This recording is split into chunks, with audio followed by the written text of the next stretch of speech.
A continuación, vamos a tener el honor de presentar al doctor Alcides Toñato Jr., de la Universidad Estadual do Oeste do Paraná, del hermano país del Brasil. El doctor nos va a presentar un tema muy interesante que está referido a los cambios de paradigmas en el tratamiento y reaprovechamiento de residuos. El doctor Alcides Toñato se graduó en Ingeniería Química en la Universidad Estadual do Oeste do Paraná y ha realizado una maestría y doctorado en Ingeniería Química en UniOeste. Trabaja en el área de optimización y control de estaciones de tratamiento de efluentes industriales con énfasis del uso de procesos biotecnológicos. Posee publicaciones en revistas internacionales y realizó la confección de patentes en el área de tratamiento de efluentes industriales. Actualmente trabaja como docente y como coordinador en el sector de aguas y afluentes en UNITA, Cooperativa Central. Tenemos el grato honor de tenerlo como disertante en este primer Congreso de Ingeniería Química. Estimado doctor, usted tiene la palabra y adelante. Gracias.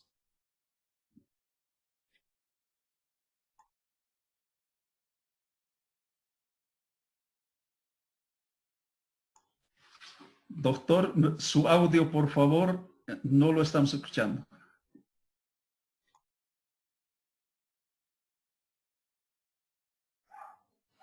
Boa noite, pessoal. Estão me ouvindo? Tudo certo? Estão conseguindo me ver? Ahora sí, es excelente.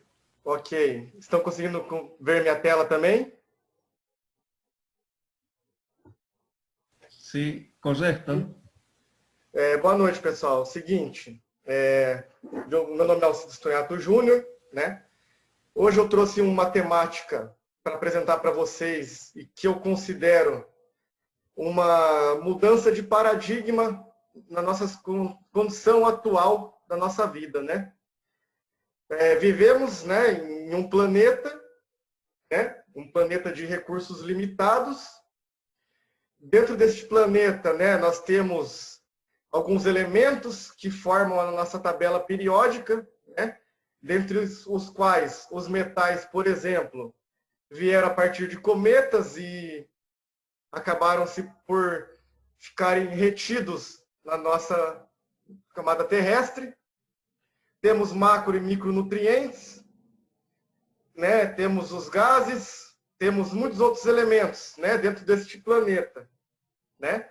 E a partir desse meio de cultivo, a gente sobrevive, né?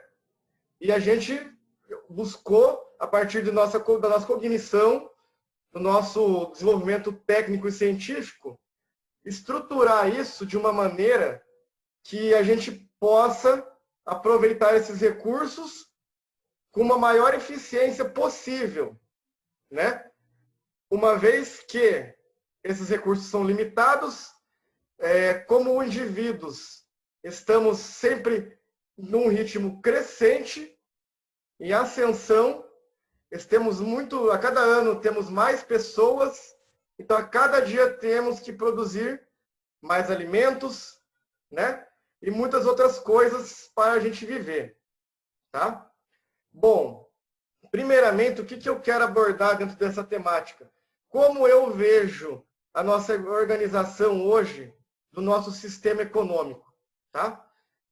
Primeiramente, temos um setor que eu costumo abordar com meus alunos, que seria o setor primário, né? O que consiste o setor primário, tá? Na nossa economia, podemos dividir em 3 setores principais: primário, secundário e o terciário, tá? Dentro da nossa economia. O que seria o primário? E é aquele que todas as matérias-primas passam por ele. Mas acredite se quiser, é o setor em que há menor lucratividade, tá ok? Comparado aos outros setores. Tranquilo, pessoal? Estão conseguindo me entender ou preciso falar um pouco mais devagar? Tudo certo? Bom, continuamos. Bom, dentro do setor primário, podemos dividir ele em 3 seções principais. Tá ok? O que seriam essas? Primeiramente, agricultura. Tá? O que seria agricultura? Seria a gente plantar o milho, a soja, né, o trigo e outras coisas, né, que vão ser matéria-prima para os outros setores. No caso, secundário, terciário, depois eu vou especificar os outros setores. Temos a pecuária, né, que é parte de bovinocultura, de porcos, frangos, que é a área que eu trabalho hoje com abate de aves, né?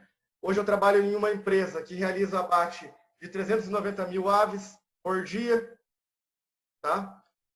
Temos, enfim, a parte de peixes, pescados, e também temos o extrativismo, né? No Brasil é muito comum o extrativismo, onde você retira da natureza algumas coisas. No país, na maioria do pessoal aí do Congresso, vocês também têm a questão do extrativismo do lítio, né? E a partir disso, nós desenvolvemos esse que eu chamo de setor primário da economia, que gera a matéria-prima para os outros setores da economia. Bom, mas agora analisando o setor primário, o que a gente pode perceber, uma característica comum de todos esses processos? Seria a existência de resíduos. Tá? Dentro desses resíduos temos resíduos sólidos, resíduos líquidos e os gasosos, né? Hoje, né, eu posso dizer que hoje a realidade é um pouco diferente, tá? Mas há um bom tempo atrás, resíduos eram considerados como problemas, né? Como algo a ter que se gastar para se dispor em algum local. Víamos como gastos para ter que implementar sistemas de tratamento, né? E até hoje muitas pessoas ainda têm essa convicção na mente de que resíduos são problemas. Aí que eu vou entrar na questão que resíduos são matérias-primas. Está intimamente relacionado a esse setor da economia. Como matéria-prima para quê? Para outros processos. Quais outros processos? Outros processos que envolverão, novamente, ciência, tecnologia, profissionais capacitados para o quê? Criar um novo setor primário, um novo setor secundário e um novo setor terciário voltado a aproveitar e reutilizar esses resíduos. Para quê? Ganhar la plata e fazer com que nós outros aproveitemos e tenhamos o quê? Que atender muitas necessidades humanas básicas que nós temos. Como, por exemplo, autoestima, temos que ter dinheiro, né? Temos que ter questões sociais, temos que ter segurança, temos que ter comida, temos que ter moradia, né? Temos que estudar, temos que ter o tempo ocioso para desenvolver a nossa mente, que foi a ociosidade que fez com que desenvolvemos a nossa mente e podemos fazer com que hoje tenhamos estruturado uma gama de processos para atender nossas necessidades. Bom, falei um pouco sobre o setor primário, que fornece a base para, principalmente, o setor secundário. O que seria o setor secundário, onde eu, principalmente, me encontro? E acredito que vocês também se encontram muito nesse setor. O que seria o setor secundário? O setor secundário seria, para resumir, em poucas palavras, seria a indústria. Tá? Bom, mas dentro da indústria, a gente tem algumas subdivisões da indústria. Dentro dessas subdivisões, eu considerei 4 principais. Tá ok? Primeira, indústrias de bens de produção ou base. Então vamos ver um pouco sobre essa indústria. Como exemplo, vamos falar sobre produção de energia hidrelétrica ou energia elétrica, né?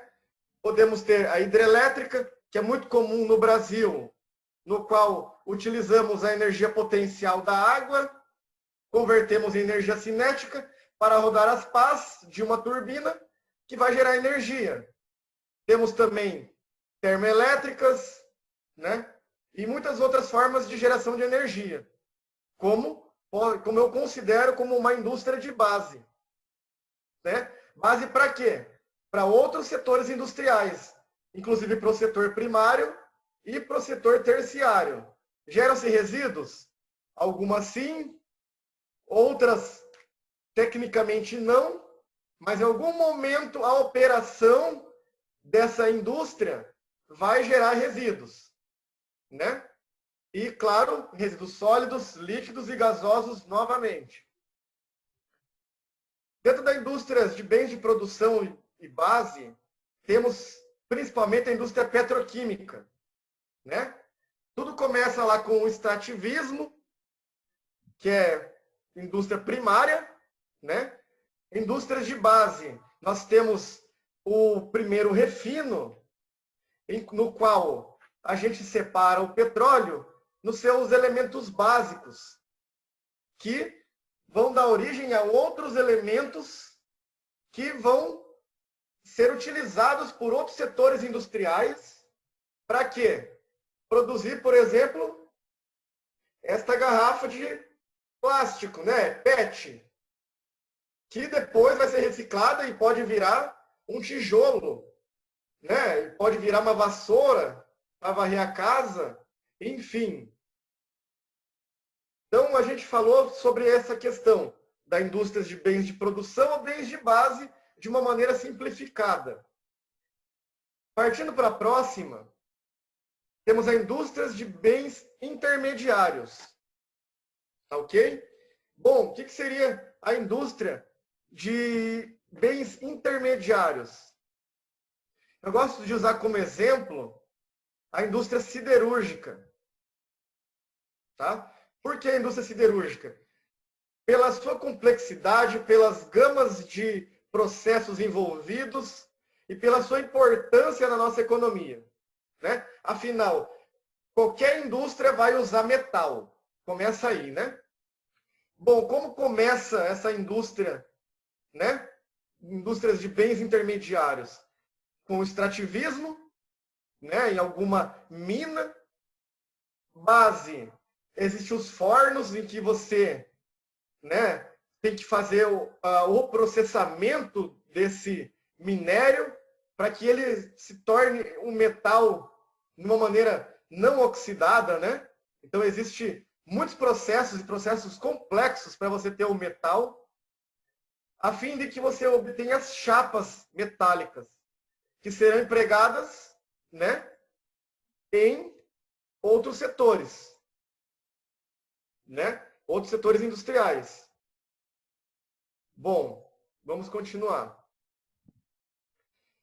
Em terceiro, temos a indústria de bens de consumo, que, no caso, vou primeiro abordar a questão da indústria automobilística.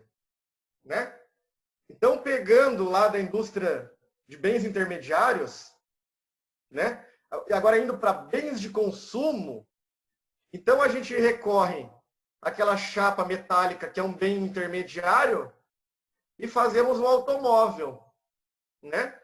E esse automóvel faz com que a gente se locomova para fazer com que um processo ocorra em um local longe da nossa casa. Então, esse bem de consumo também faz girar essa engrenagem econômica, por assim dizer, né? Bom, então essa é a indústria de bens de consumo. Vamos citar mais um exemplo da indústria de bens de consumo, que é a indústria cervejeira. Cerveja.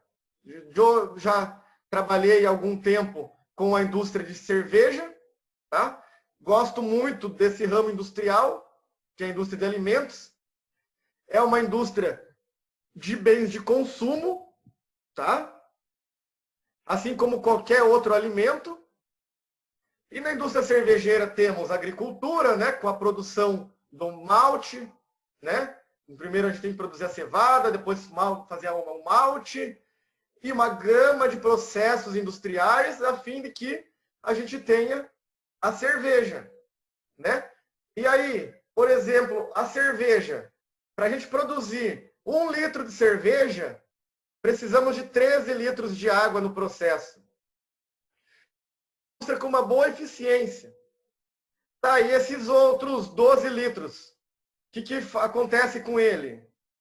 Vai para o tratamento de efluentes líquidos, que seria o quê? Seriam os resíduos líquidos industriais. Neste caso, a cada 1 litro de cerveja, 13, né, ou 12 vai para o tratamento. Então, é bastante quantidade. Tá?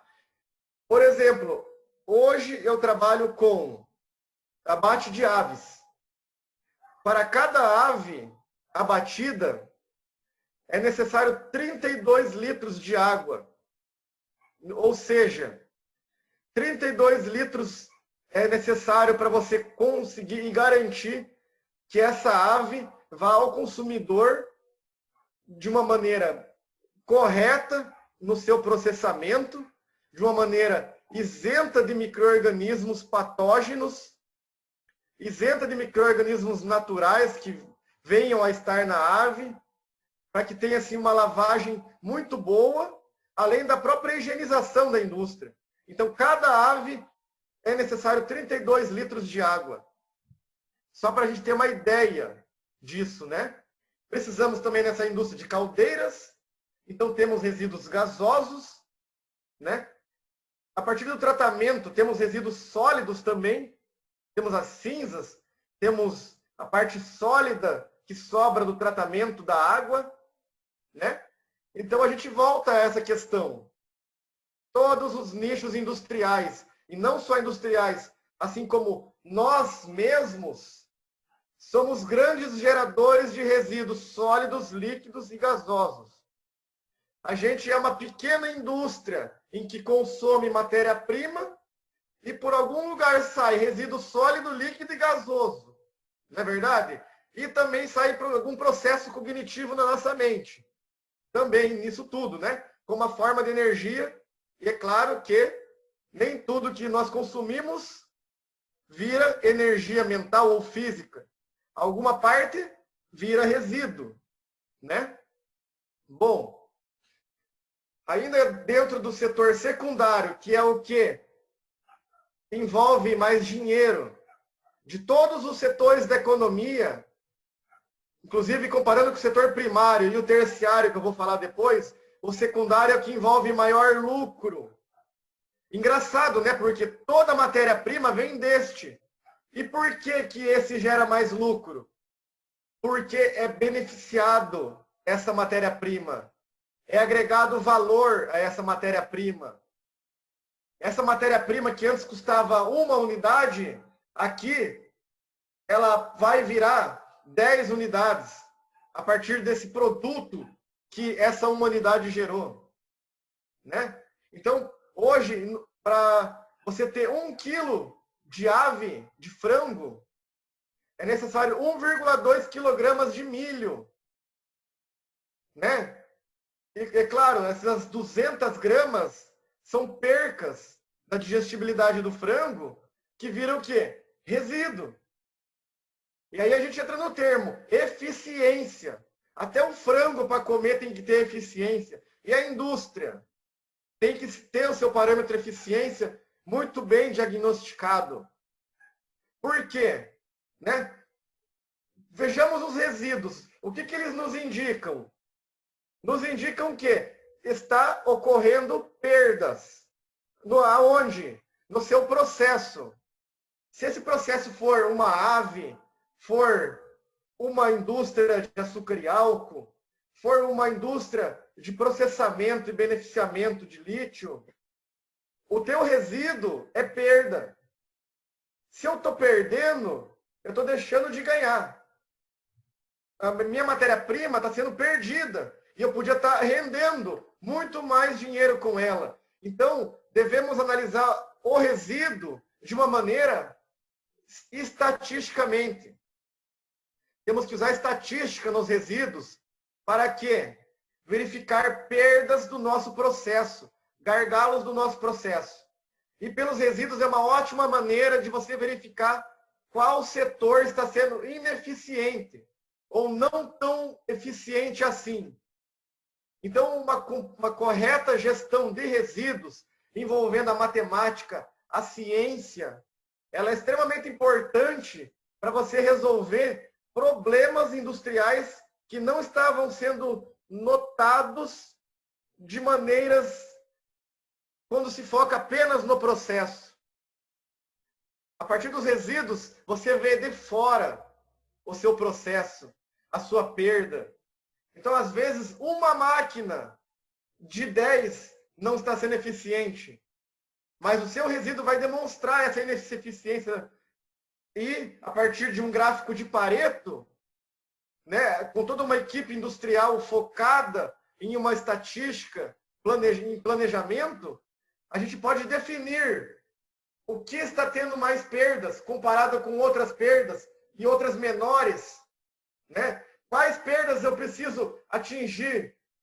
Quais perdas eu preciso investigar melhor? E essa perda está relacionada a qual setor industrial, né? Então, o resíduo, ele é um indicativo de ineficiência, além de ser matéria-prima para outros processos, né? Que envolverão ganhos e retornarão aonde? À economia, né? Bom, vamos agora falar da quarta subdivisão do setor secundário, que é a indústria mista. Tá? Um bom exemplo que eu gosto de falar da indústria mista é a indústria de papel e celulose, que é o que nós temos aqui, né? Papel. Né? Mas para chegar a esse caderno aqui, precisamos do quê? Extrativismo, né? Ou por meio de um outro método de cultivo de árvores, a partir de uma indústria, produzimos o quê? A polpa de celulose, a pasta de celulose. Para quê? Produzir o caderno, o papel higiênico, né? O papelão e muitas outras coisas, né? Que vêm relacionadas à fibra de celulose. Então, por isso eu considero uma indústria mista.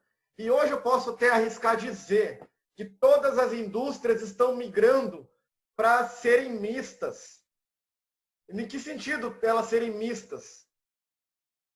Se eu produzo a minha matéria-prima, eu ganho aqui. Se eu processo a minha matéria-prima, eu ganho aqui.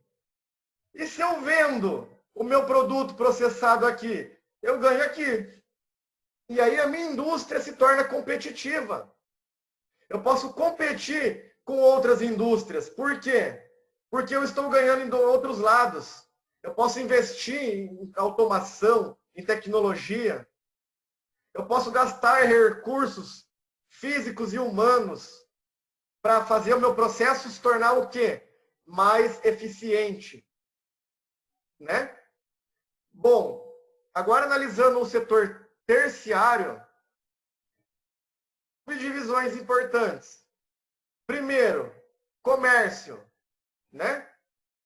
Todos podemos agir no comércio, mesmo no nicho industrial, nós podemos agir dentro do nicho industrial, atuando no comércio, vendendo equipamentos, vendendo processos, produtos e muitas outras coisas, né, que a gente pode comercializar, né? E comercializar o próprio conhecimento também. Como?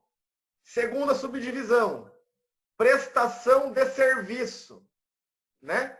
A gente pode pegar e vender o nosso conhecimento, né? A partir de uma quantidade de dinheiro, resolver questões importantes para o outro, né? Tanto no meio industrial, como se na necessidade de um médico, de um advogado, de um engenheiro, né? Que prestam serviços, né? Para várias razões sociais. Entenderam?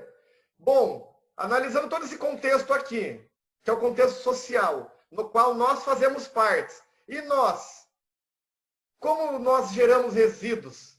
Vamos pensar nós como um processo, tá? E esse processo que é nós, quanto de resíduo a gente gera? Então eu fiz uma continha simples aqui para mostrar para vocês, tá? Então vamos colocar aqui em um ano, 365 dias, nossa base de cálculo. Bom, em um ano, a gente produz 500 litros de urina. Então, 500 litros de resíduo líquido. 163 quilogramas de fezes, que vai parar junto com os resíduos líquidos no esgoto.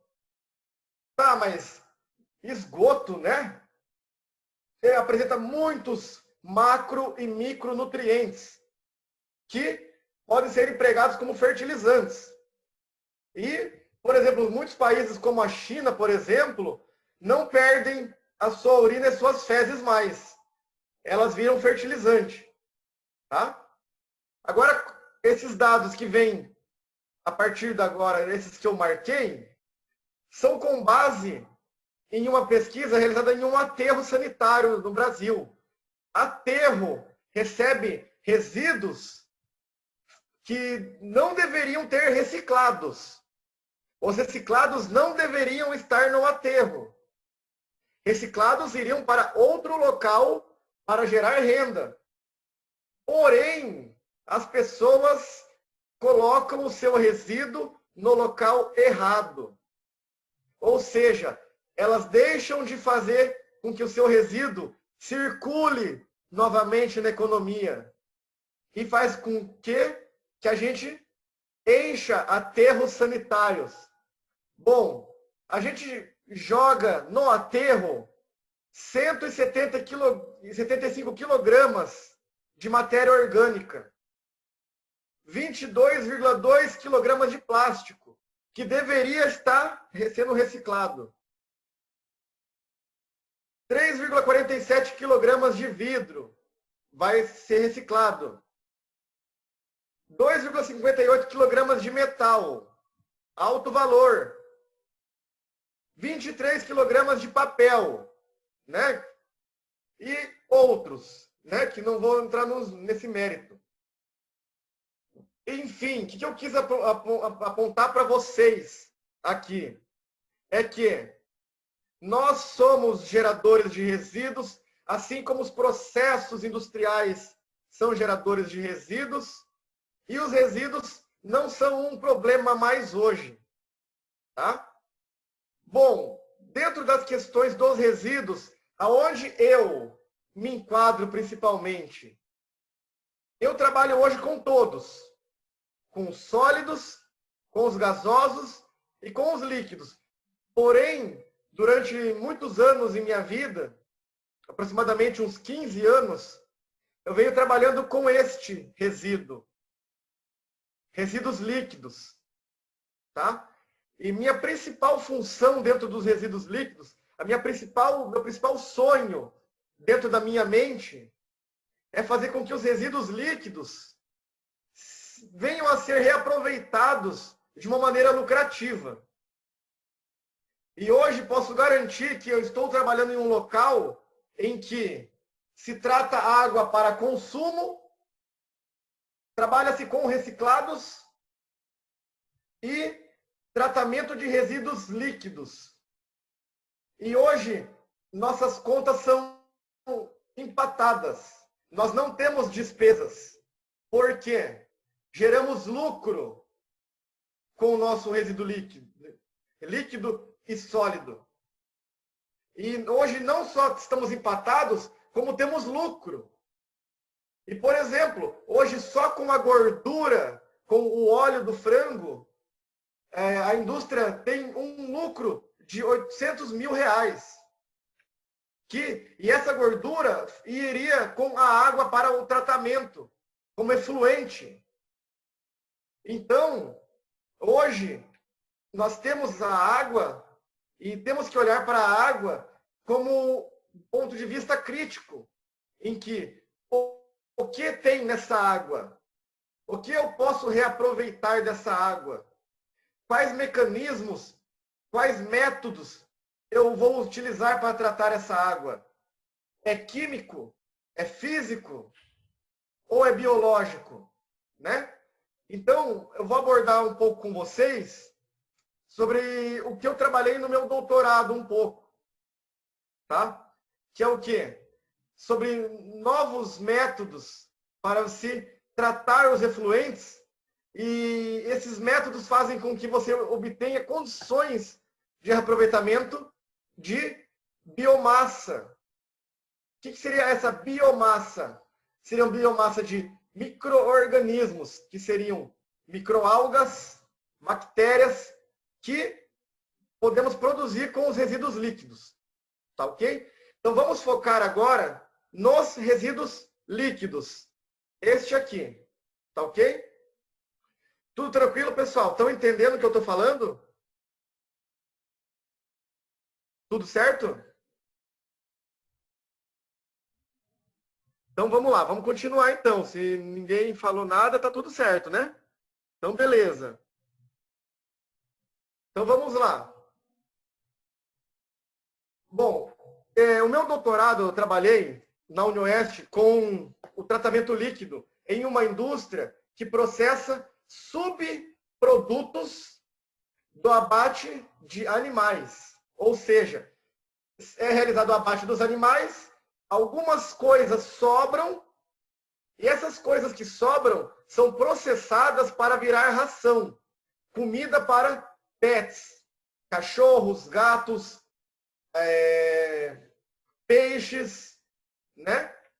E são reaproveitadas. Então eu trabalhei com esse nicho industrial. O que eu trabalhei com esse nicho industrial? Com o desenvolvimento de um novo sistema de tratamento para essa indústria. E isso foi realizado em conjunto com a UniOeste, sob orientação do professor Camilo, que é oriundo do país de origem de vocês. Tá ok? Bom, dentro de um tratamento de água, podemos dividir ele em 3 seções. Primeiro, tratamento primário. É o tratamento em que você tem que retirar o material grosseiro, o material particulado grosso, restos grandes do processo, que podem ser separados por peneiras, gradeamento, né?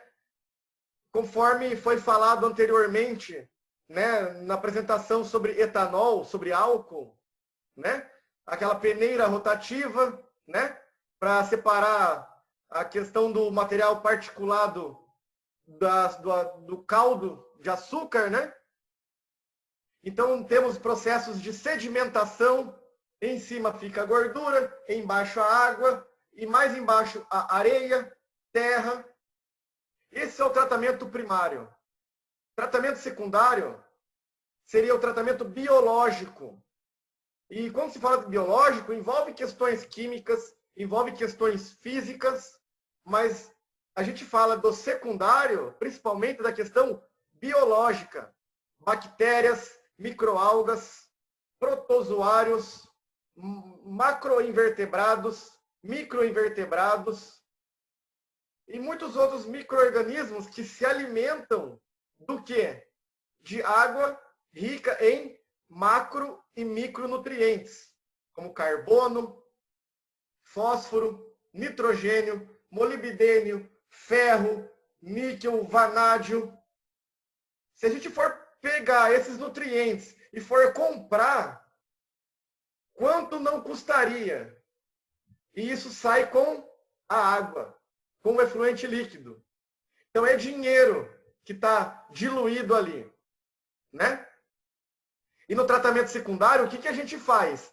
Aquele nutriente dissolvido vai parar onde? Dentro de uma célula, de um micro-organismo. e depois a gente separa esse micro-organismo. Então a gente tira da água e passa para onde? Pro micro-organismo. Tá? Então isso seria o tratamento secundário. Tá? E o terciário seria alguns métodos avançados, por exemplo, como ozônio, como, por exemplo, adsorção, absorção, né? Ultrafiltração, microfiltração, osmose. Tá? São métodos mais refinados, métodos mais caros, porém, algumas indústrias precisam desses métodos para tratamento de água. Beleza? Vamos continuar? Bom, dentro do tratamento secundário, pessoal, que é o tratamento biológico, temos 3 formas de fazer ele. Primeiro, com oxigênio aeróbio, sem oxigênio anaeróbio e com poucas concentrações de oxigênio anóxico. Todos eles têm as suas características, as suas vantagens e desvantagens. Porém, alguns estão sendo estudados e estão se mostrando mais eficientes que outros. E qual eu posso dizer que está sendo um dos mais eficientes? Anóxico. Por quê? Menor custo envolvido nesse tratamento. Tá, mas só o anóxico é suficiente? Não. É necessário o aeróbio também. O aeróbio vai remover, por exemplo, a amônia da nossa água. O anóxico remove o nitrogênio total. Já o anaeróbio, ele é importante porque ele é um tratamento muito barato. Eu não preciso injetar ar. Não preciso gastar com sopradores, mas é mais lento. Aeróbio, eu gasto energia. Eu gasto soda. Porém, é rápido. Anóxico é uma simbiose entre esses dois. Este é o mais rápido, segundo mais rápido e o mais lento. Mas cada qual com suas particularidades. Este gera metano. Metano gera energia. Este gera CO2. Né? E outros gases também. Este gera nitrogênio, gás nitrogênio. Gera gás hilariante, N2O, óxido nitroso. Né? Então, todos eles têm suas características. Tá ok, pessoal? Mas pensamos no tratamento secundário. Tá? Hoje, é muito comum o que no tratamento secundário? Lagoas. Né? Todos já ouviram falar de lagoas. Né? O que são lagoas? São tanques. Tanques enormes, grandes, no qual a água entra ali. E ali ocorre o processo biológico, ocorre o processo físico de sedimentação, né? Porém, quanto mais grande, mais difícil o controle. E nessa tese foi proposto que é possível enxergar o tratamento como um processo industrial.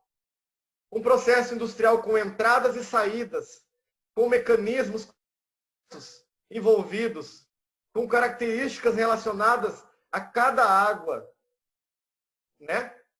Cada particularidade desse processo, a gente tem que estudar e repensar. Só fazer um tanque pode ser eficiente, mas poderia ser muito mais eficiente.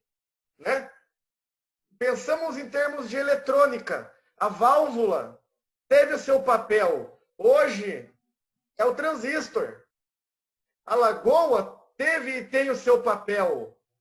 Porém, existem métodos mais eficientes. Ok? Então, vamos pensar, pessoal.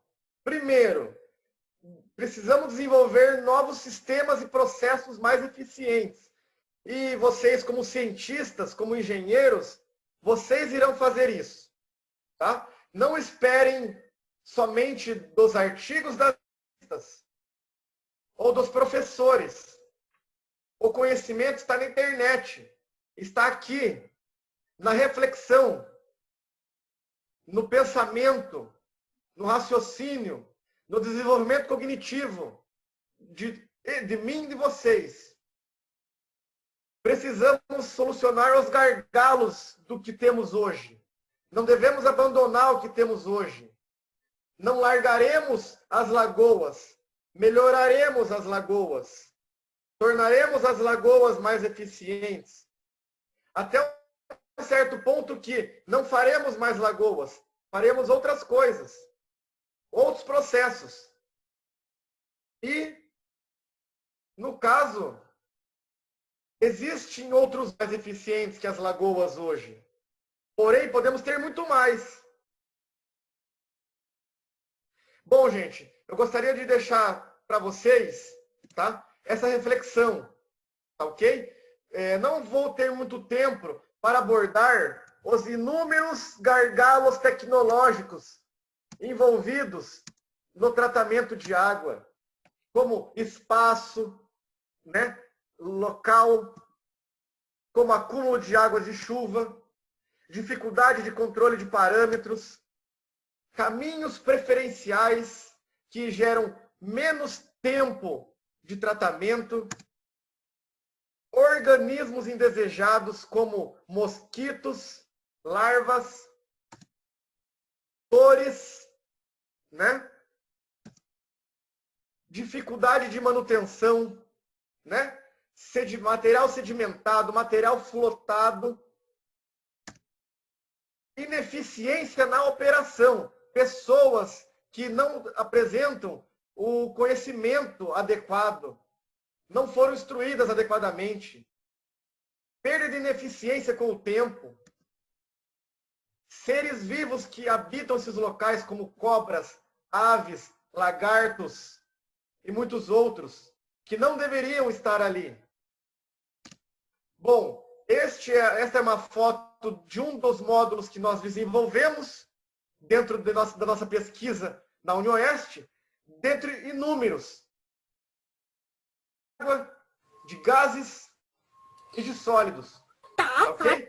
Eu encerro por aqui. Agora estou aberto a perguntas, pessoal. Muito obrigado por paciência de vocês aí.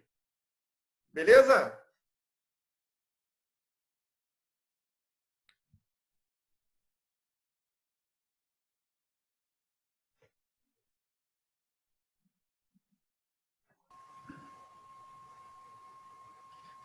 Muchísimas gracias, doctor Alcides. Le agradecemos mucho sus palabras de reflexión. Esperamos tenerlo nuevamente, tal vez por Bolivia otra vez. Es muy interesante su propuesta. La problemática de las aguas en Bolivia es un trabajo no resuelto y es muy alarmante la contaminación. Respecto a esa problemática que usted ha descrito hoy día. Por lo avanzado de la hora vamos a ir un poco apresurando ya. Muchísimas gracias, doctor. Espero verlo pronto y muchas gracias.